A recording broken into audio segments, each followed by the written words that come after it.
Nag-walk. Ay, ito nga, nag-walk out na si Marcoleta kahapon. Tingnan nga natin. Nag-walk out ang Marcoleta kahapon. It's home sweet home. Home sweet home. Tingnan natin to. Source tayo. Bakit nag-walk out? This is the frustration, Mr. Chair. Salamat po. Mr. Chair? Bye-bye. Si Bye-bye. Mr. Balbuena, you want to interject? Dapat ka aalis kung frustrated ka, wala kang sagot na nakuha. Bakit ka alis? Kung frustrated ka, wala kang sagot na nakuha. Nako, binibisi niya si Senator Ligarda. Isa pa nga. Mr. Balbuena, you want to interject? Dapat ka aalis kung frustrated ka, wala kang sagot na nakuha. Ha? Bakit ayaw? Kanina pang ilang oras na tayo dito, wala pa rin Mr. sagot. Chair.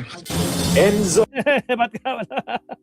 Tragis. Oh, yun ang sumagot eh. Diyos ko, Lord. Recto, kalaban ng katiwalian at kasinungalingan, kakampi sa katotohanan at kabutihan. Diyos ko po. Senator. Salamat, Chair. Ako po ang pinakamahirap ang kalagayan dito eh.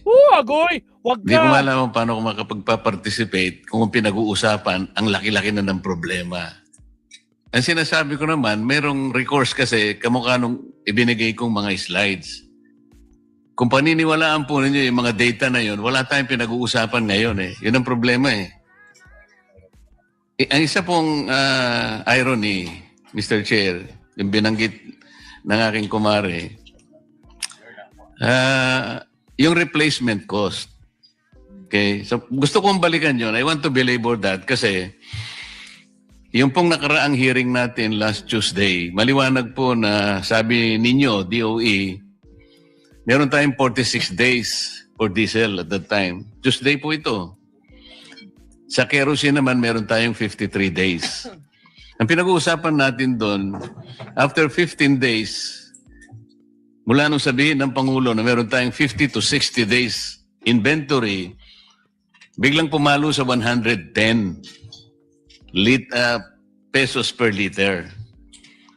Ngayon, sabi nyo kanina, meron kayong monitoring function under RA 8479. Pwede rin yung gamitin yung EO 839.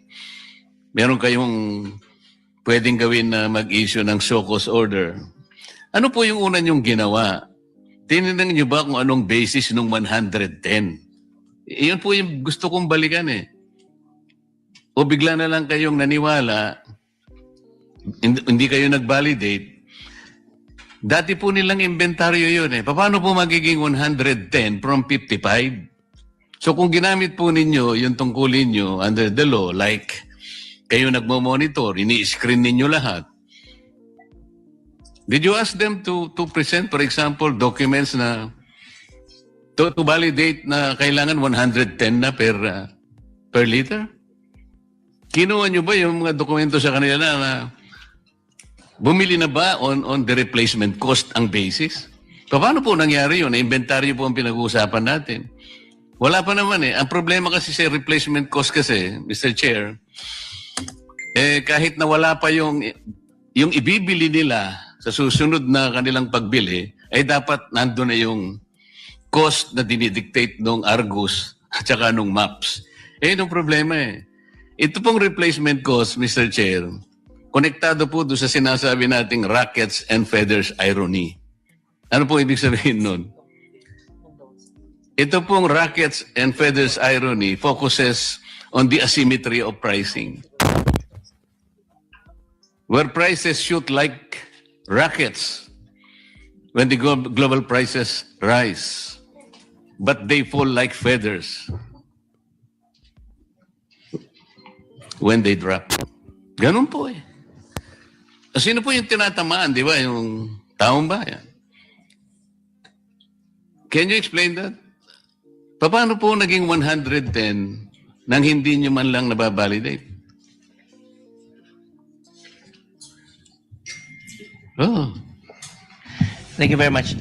I mentioned to the director of the Oil Industry Management Bureau is to submit how the OIMB does its monitoring. But to answer it precisely, we can Hindi have... po, after after 2 weeks, naging 110.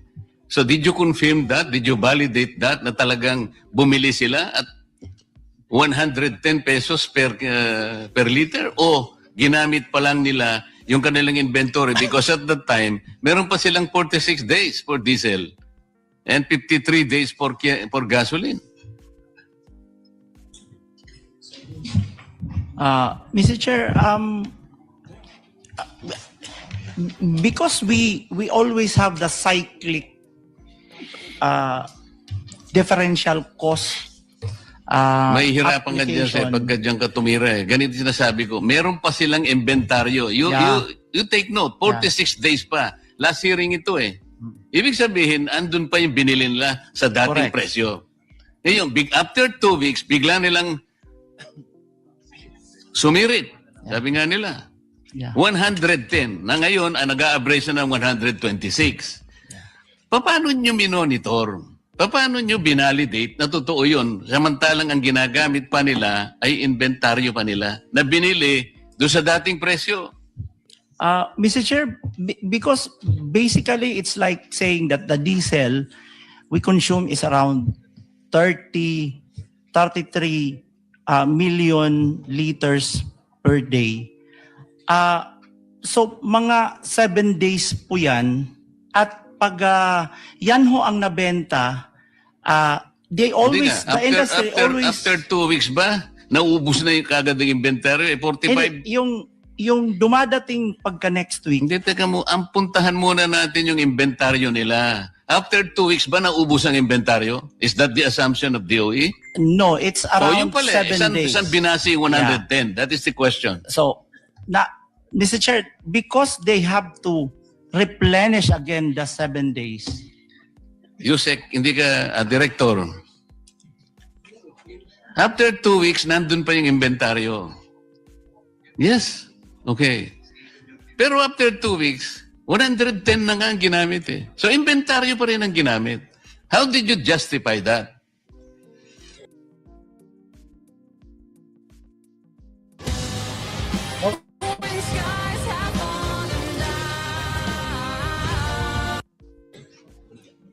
Because, Mr. Chair, yung binenta kasi na yun will have to be replaced right after next week. So, kinolekta ho yung amount. So, ang nangyari, ang nag-finance ang taong bayan. Hindi, sabihin mo, hindi yung... That's the way... Ulitin mo, yung sinabi mo. So, Hindi, ulitin mo yung sinabi mo. yes, it's really... Hindi, yung exactly. It's passed on to... Yan na nga eh. consumers. Paano yung mga shareholders nila? Hindi sila gumagalaw? Ang taong bayan ang nagkakapitalize sa atin? Nandun pa yung inventaryo eh. Ito yung problema. Ngayon, hindi nyo ginagamit yung sinasabi ng batas na in periods of emergency, kayo ang gagawa ng paraan eh. As a matter of fact, pwede nyong i-take over eh. Hindi naman yun ang sinasuggest ng committee ito eh. We're all finding solutions to this. Pero itong mga questions nito, kasimple lang, hindi nyo man kayang sagutin. Mr. Chair, we would like to clarify that we are not here to dispute the business models of our oil companies. As a matter of fact, we are thankful for their sacrifices for this country. Kaya lang, it would appear that the business models are no longer responding to the crisis kung paniniwalaan natin yung binabanggit ninyong problema ang kinakarap natin. But until and unless we're able to validate yung data na pinreset ko kanina, we're almost 4 hours now since 10 o'clock in the morning, pwede nga yung vessel to tank eh. Gamitin nyo siguro Panamax vessel. Ang ano niyan siguro is about 100,000 metric tons per container. Wala man nagbabalidate po, Mr. Chair. Para sana uwi na lang ako. If you prove me wrong, halimbawa, mali yung nakuha kong information, so magsosorry na lang ako, Mr. Chair. Pwede naman ako mag-sorry kung mali eh.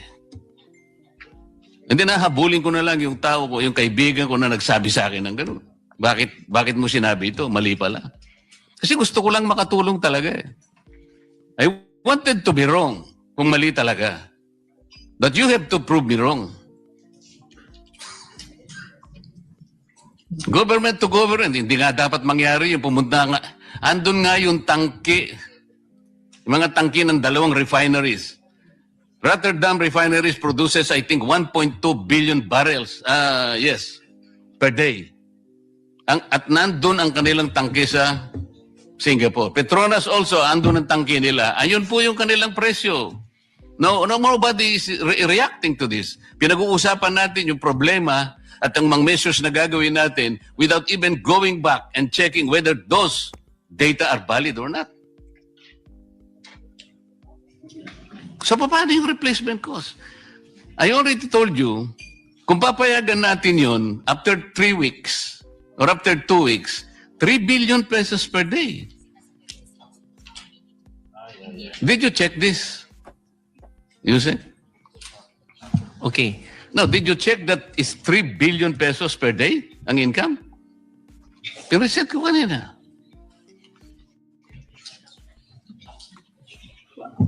But the collection this week was also used to purchase the level, even higher level of products. Kinuha mo na kagad kasi dapat sana there should be a point where the replacement cost should begin. Saan pa magsisimula? The inventory should end where the replacement cost should begin. Ang nangyayari, ito nga, binil nyo na kagad ang taong bayan, 110 kagad, 2 weeks, nandun pa ang binenta ninyo, sarili nyong inventaryo. So, it is the public, it is the poor public. Ayan si Mr. Boss, ano ang pangalan mo? Si Mr. Balbuena kanina pa naglulupasay. So, Mr. Chair, Mr. Chair. Mr. Chair, we're not saying that that is right in the business the way it's but now you are not deregulated. answering my question, Director. Sagutin mo muna Is the 3 billion pesos per day? 1 month lang ito So per day ito, 3 billion. Yes, Mr. Chair. If the perspective, because it's a matter of perspective, if the perspective is to ensure that the 7 days used up this week will be replaced by next week immediately, then the oil company has to collect that level of collection to be able to purchase the 7 days replacement. So we can always go back to the 45 to 50 days supply. But if the perspective, again, if the perspective is you want to use up the 53 before you replace it, and that is very dangerous, then I think we can exhaust the 53 at that lower price. But the problem is if they're gone and the collection is very low, you can no longer replace the 53 days. So it's really that's how they're explaining also on Caltex was also explaining that in the same way. No, but we're not saying- you're proceeding from the wrong premise. Ang sinasabi ko mula't mula pa, ang pinag-uusapan ninyo yung maps and indicators coming from the Argus. Okay? Yun ang basis ng replacement cost. Okay? Ito yung spot market ninyo, itong trading floor ninyo. Ang sinasabi ko, after 2 weeks pa lang, and considering na meron pa kayong 46 days and 53 days for diesel and gasoline respectively, kumulekta na ng 3 billion, kumita na ng 3 billion pesos per day, which was bankrolled by the people themselves.